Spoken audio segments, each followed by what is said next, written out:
Pengadilan Tindak Pidana Korupsi Jakarta Pusat melanjutkan sidang dugaan korupsi pengadaan Chromebook dalam program digitalisasi pendidikan Kemendikbudristek periode 2019 hingga 2022 dengan terdakwa Nadiem Makarim pada Senin 19 Januari 2026. Sidang kali ini memasuki agenda pembuktian oleh penuntut umum atas dakwaan yang diajukan terhadap mantan Mendikbudristek tersebut. Pada persidangan sebelumnya, Majelis Hakim telah menolak eksepsi yang diajukan Nadiem Makarim bersama tim kuasa hukumnya.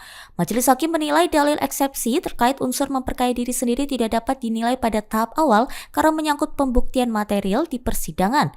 Hakim berpendapat uraian mengenai dugaan aliran dana, keterkaitan dengan kepemilikan saham, serta unsur memperkaya diri sendiri atau orang lain merupakan Download Tribun X sekarang, menghadirkan lokal menjadi Indonesia.